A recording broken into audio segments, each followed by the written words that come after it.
7 condamnations à mort au procès des intégristes musulmans. L'un d'entre eux en fuite témoigne dans ce journal. À Amboise, le comte de Paris désigne son successeur au trône de France, son petit-fils Jean, une succession sur fond de querelle familiale. Sport, Grand Prix d'Espagne de Formule 1, Mansell devant Alain Prost, Grand Prix des Nations cyclistes, Charlie Mottet devant Jean-François Bernard. Une journée supplémentaire de détention pour Marcel Carton, Marcel Fontaine, Jean-Paul Kaufmann, Jean-Louis Normandin d'Antenne 2 et Roger Hawke. Les otages français au Liban n'ont toujours pas été libérés.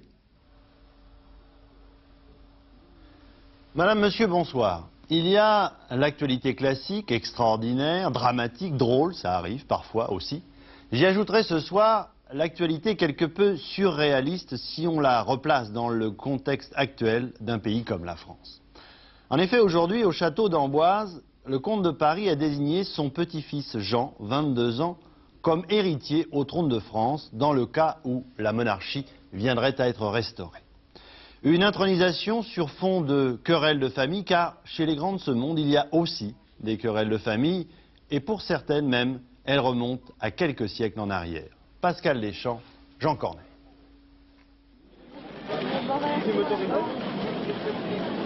Je m'efforcerai d'être digne de la haute charge à laquelle m'invite le destin et les lois traditionnelles de la France. Nom, Jean d'Orléans. Profession, prétendant au trône de France. C'est lui que le comte de Paris, son grand-père, a officiellement choisi pour successeur aujourd'hui devant les partisans de la maison d'Orléans. L'occasion de célébrer l'accession des Capétiens au trône, il y a 1000 ans, est peut-être le premier acte d'une future guerre de succession.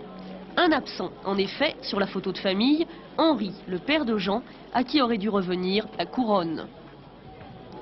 Mon fils Henri, n'ayant pas respecté les règles, j'ai reporté toute mon espérance sur Jean, que j'ai la chance de connaître bien, de préparer et que je prépare de mon mieux, et lui-même répond bien à mon attente.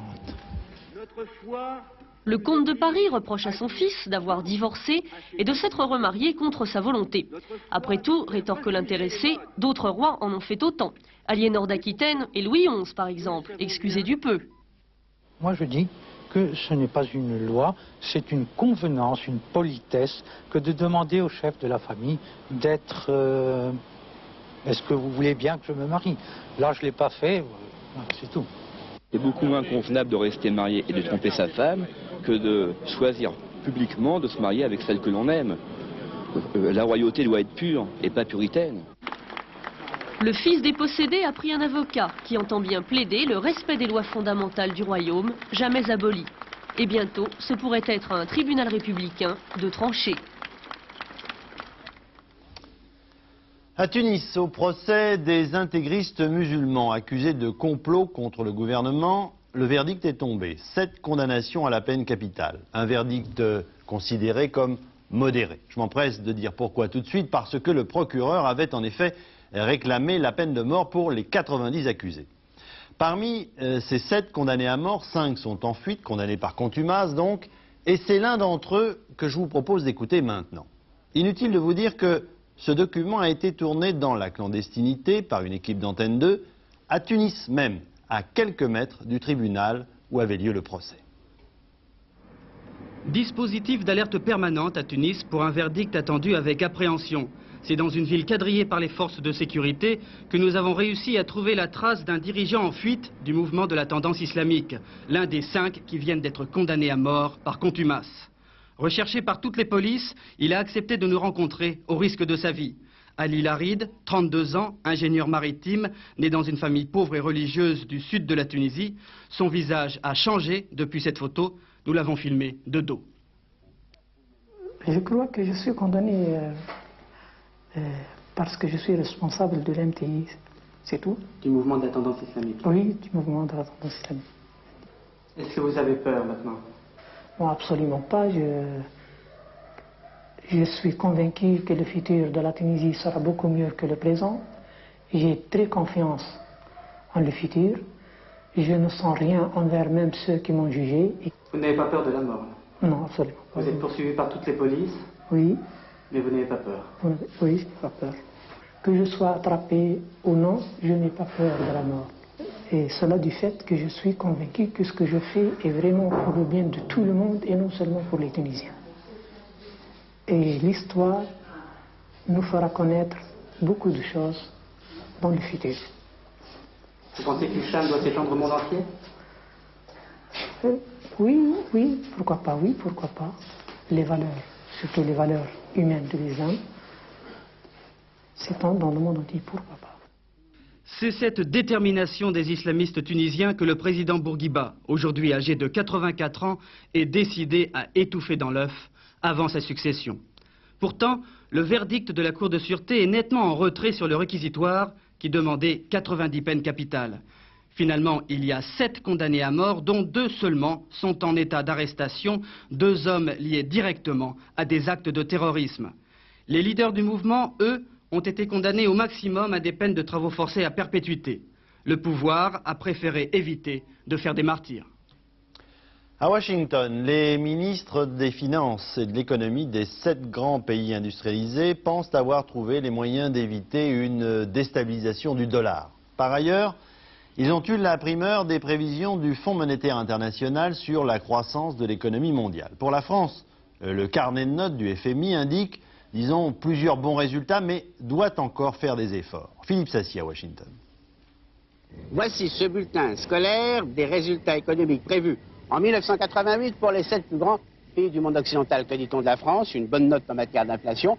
Nous sommes les 3e de la classe, juste derrière le Japon et l'Allemagne. Bonne note également en matière d'assainissement de nos finances publiques. En revanche, mauvaise note en matière de chômage. Nous sommes les avant-derniers, juste devant l'Italie. Et ce mauvais résultat s'explique peut-être par une croissance très insuffisante, 1,8%. Alors, nous sommes allés demander à l'élève Édouard Balladur, qui se trouve à Washington, ce qu'il pensait de ces notes qui étaient décernées par le professeur Fonds monétaire international. Il est assez bon, il n'est pas encore excellent, et je suis confiant, il le deviendra. Il est vrai que notre croissance n'est pas assez rapide, mais il est vrai aussi que nous avons commencé notre redressement plus tard que les autres pays, et que nous ne pouvons pas, en quelques mois, aller très vite, trop vite, faute de compromettre le résultat. Il y a par ailleurs, et le FMI le reconnaît, de bons résultats. Nous sommes parmi les meilleurs pour ce qui est des prix, qui augmentent moins vite chez nous que chez les autres. Nous sommes parmi les meilleurs, sinon le meilleur, pour le rétablissement des finances publiques et pour les mesures de libération de l'économie. Eh bien, il faut continuer, sans se laisser décourager, et je suis persuadé que le résultat récompensera les efforts de tout notre peuple. Construit par une entreprise française, filiale de la RATP, financée presque entièrement par la France, le métro du Caire a été inauguré aujourd'hui par le président égyptien, M. Moubarak, et le Premier ministre Jacques Chirac. La coopération entre les 2 pays était à l'ordre du jour, car cette réalisation devrait en amener d'autres, comme la construction d'une très grande centrale électrique en Égypte. Pierre Serra. L'occasion de ce voyage du Premier ministre était évidemment de saluer le chef de l'État égyptien, mais surtout l'inauguration officielle du métro souterrain du Caire. Le président Moubarak en personne a tenu à assurer cette inauguration, d'abord en sacrifiant au rituel, ensuite en franchissant les portiques de contrôle bien connus des Parisiens. Et puis un voyage de 4,5 km tout au long d'une réalisation entièrement française, construction, électrification et équipement. Un métro déjà bondé pour ce premier voyage, augurant bien de son utilité prochaine. Première station, Sayeda Zeynep, du nom de la fille du prophète. Le peuple est là, mais pour acclamer seulement. Il est aujourd'hui tenu à distance du métro pour des raisons de sécurité. Le voyage reprend, le métro longe quelques instants l'un des quartiers les plus pauvres du Caire, avant de s'enfoncer à nouveau dans le tunnel, comme pour ne plus les voir.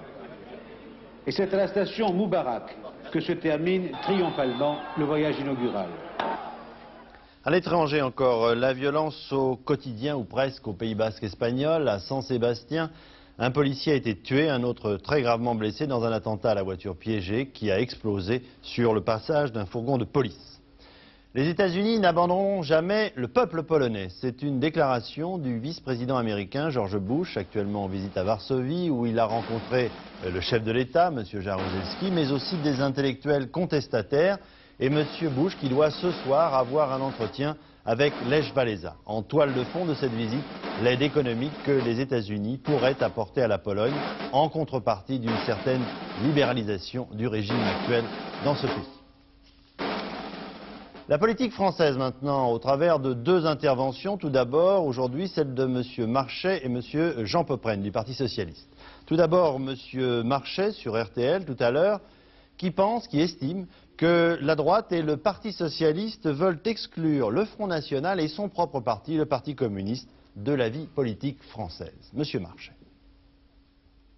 Le constat qui s'impose, c'est que la majorité, pour sa part, et le Parti Socialiste, pour la sienne, ils mènent une politique tendant à accréditer l'idée qu'au fond, Le Pen d'un côté, et le Front National d'un côté, et le Parti communiste de l'autre, seraient les deux extrêmes, n'est-ce pas, qu'il faudrait éliminer pour réaliser un certain consensus entre les autres forces politiques, c'est-à-dire les forces de droite, et y compris le Parti Socialiste. Monsieur Jean Poprennes maintenant, au forum RMC FR3, l'ancien numéro 2 du Parti Socialiste ne simplifie pas, vous allez le voir, l'éventuelle guerre de succession si M. François Mitterrand décide de ne pas se représenter à la prochaine élection présidentielle. En effet, Jean Poprennes estime qu'au dernier congrès du Parti Socialiste à Lille, un courant autour de ces idées s'est dégagé et qui ne saurait être absent au cas où. Monsieur Jean Poprennes. Les forces qui existent dans le Parti Socialiste auraient sans doute les unes et les autres à s'exprimer. Et j'indique, là, en passant, que la nouvelle composante qui s'est dégagée au congrès de Lille et qui s'affirme chaque jour davantage, je le vérifie dans mes tournées en province, elle ne pourrait pas être absente. Elle ne pourrait pas être absente de cette compétition. Et enfin, en marge de la politique, si je puis dire, au Club de la Presse d'Europe 1, Michel Pollack a expliqué, il y a quelques minutes à peine, les raisons pour lesquelles, selon lui, il a été finalement licencié de TF1. Écoutons Michel Pollack. À partir du moment où Bouygues me laissait faire une émission sur le pont de l'île de Ré, et où apparemment il ne devait pas regarder beaucoup la télévision avant, il devait s'attendre à ce que je n'effleure pas le sujet, je n'ai pas la réputation de survoler les dossiers. Donc à partir du moment où nous invitions un certain nombre de personnes, il devait se douter qu'il y avait un risque pour lui que quelqu'un évoque ces fameux pots de vin qui sont versés aux partis politiques chaque fois qu'il y a un gros dossier, une grosse construction à faire en France. C'est une des maladies de la France. Nous mettons le doigt dessus depuis 6 ans, à peu près une fois tous les 3 mois. Nous en parlons dans les revues de presse sans arrêt. Le problème du financement des partis politiques à travers la construction en France est un problème grave. Et il était évident que ça allait sortir dans ce dossier. Et c'est sorti. Et c'est ce que M. Bouygues a trouvé surprenant. L'affaire Pollack, tiens, justement, un sujet qui aurait sans doute inspiré Coluche. Mais l'actualité qui le concerne aujourd'hui, un an, un peu plus après sa mort, ne prête pas vraiment à sourire. Aujourd'hui, en effet, à Paris, pour régler les sommes conséquentes qu'il devait au fisc, une vente aux enchères était organisée pour disperser plusieurs objets de collection qui lui appartenaient. Voitures, motos, tableaux, mobilier. Agnès Poirier, Maryse Richard. 400. Un cœur gros comme ça, adjugé 1400 francs. Une valise, une lampe de chevet, tous ces objets familiers que l'on s'arrache parce qu'ils ont appartenu à Michel Colucci. Ils étaient très nombreux cet après-midi, venus surtout pour voir. Je ne suis pas venu acheter, hein, je n'ai pas les moyens d'acheter ce que Michel possédait. Je suis venu parce que bon, je voulais voir quelques objets qu'il avait à lui, que je n'aurai peut-être plus jamais l'occasion de revoir. Comme si Coluche, cet après-midi, mourait une deuxième fois. Ses amis avaient décidé de ne pas venir. Mais la mère de Coluche voulait, elle, être là, pour acheter et emporter quelque chose. Mon fils, alors moi je voudrais bien avoir quand même quelque chose qui me reste. À 5 000 francs. Le jukebox, puis les voitures américaines et les motos. Alors les prix se mirent à flamber. Avec ses amis chefs d'entreprise, tous fans de Coluche et mécènes dans l'âme, il avait réuni 140 000 francs. Vous comptez repartir avec combien de voitures? Tel que c'est parti, je vais repartir avec la mienne. La Chevrolet 1955 adjugée 65 000 francs. La moto avec laquelle il avait battu le record du monde de vitesse, 155 000 francs. Enfoiré, hurla même un spectateur. Pourquoi c'est important pour vous d'avoir une voiture ayant appartenu à Coluche? Important, parce qu'il nous a quittés comme un sale enfoiré trop vite. Et bon, on voulait avoir un petit souvenir. Mais tous, les collectionneurs au téléphone et les amis de Coluche dans la salle, regrettaient une chose, que la recette de la vente aille dans les caisses du fisc. Voilà encore un autre sujet qui aurait sans doute inspiré Coluche. À Nancy, le tribunal correctionnel a acquitté un prévenu qui avait traité des policiers de guignols, de mannequins ou encore de flics. L'avocat a plaidé en s'appuyant à la fois sur le dictionnaire et sur les dialogues de films ou de séries policières pour démontrer finalement que son client n'avait pas été véritablement injurieux. Un jugement qui fera peut-être jurisprudence, c'est ce qu'a voulu en tout cas tester sur le terrain Gérard Pabio. Un bon poisson comme ça, dire qu'il n'est pas frais quand même au poisson? Il y a, voyez-vous, des personnes avec lesquelles on peut avoir un échange de vues sincère et totalement dépourvu de la moindre arrière-pensée, et d'autres avec qui le dialogue franc et direct s'avère plus difficile. C'est évident pour certains corps de métier, mais pas pour tous.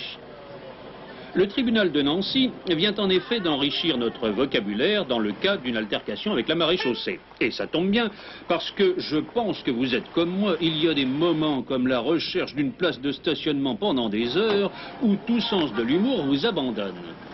Ceci, par exemple, est interdit. Dommage. Mais vous pouvez cependant dire cela, à condition bien sûr de choisir soigneusement vos termes.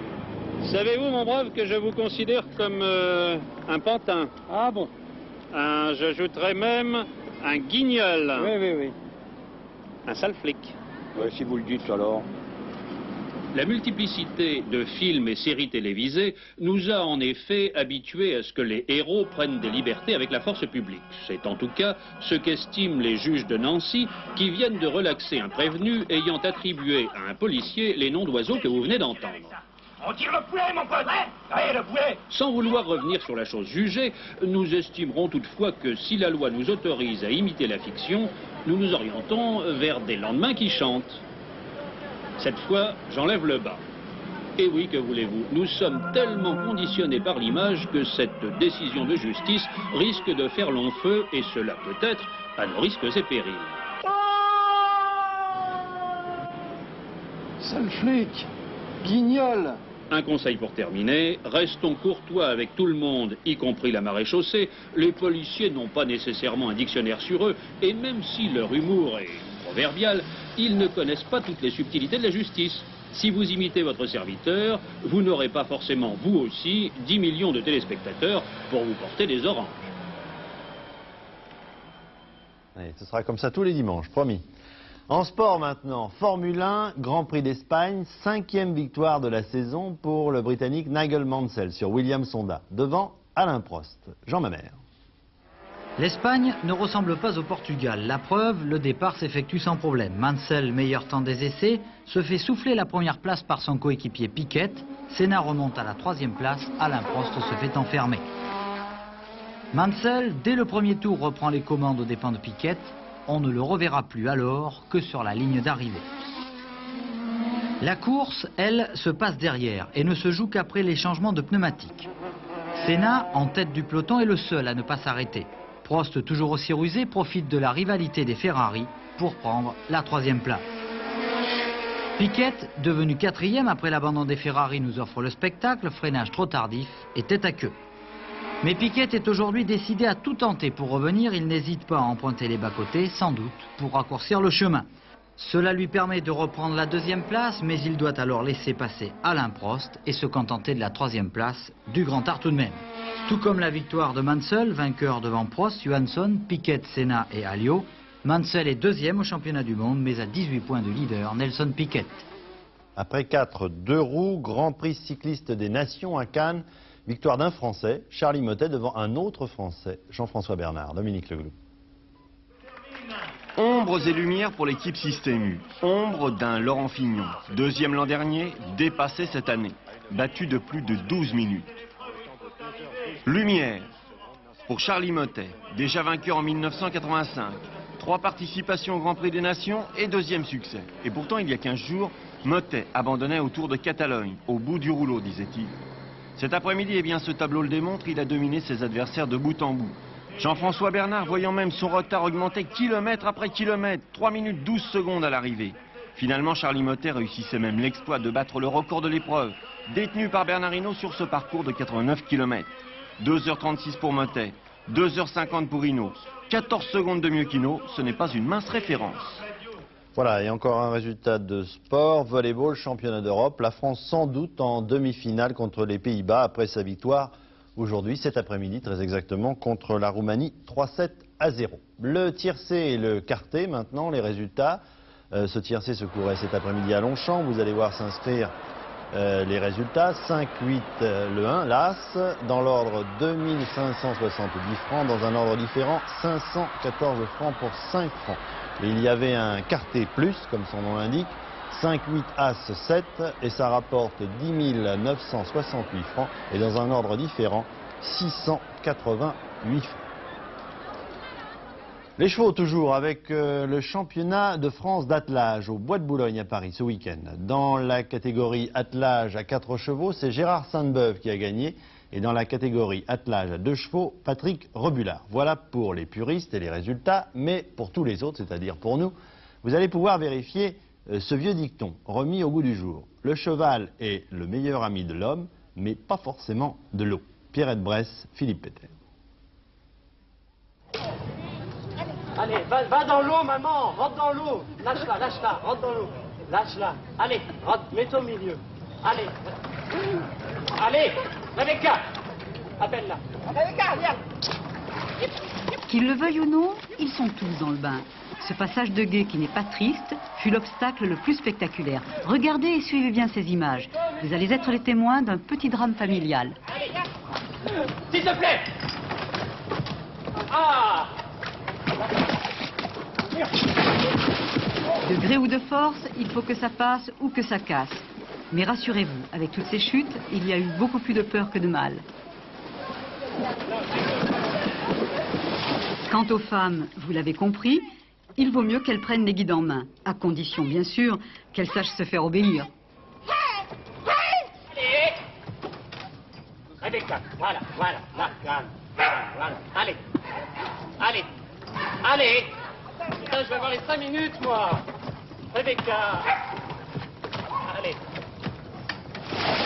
Non, il n'y a pas eu que des échecs. Ce bel attelage à 4 chevaux traverse superbe, sans une hésitation, mais aussi sans un regard, pour le drame qui est en train de se dénouer. Il faut bien que les meilleures plaisanteries aient une fin. Voilà. Reste à pied, maman. Lâche-la. Allez, belle.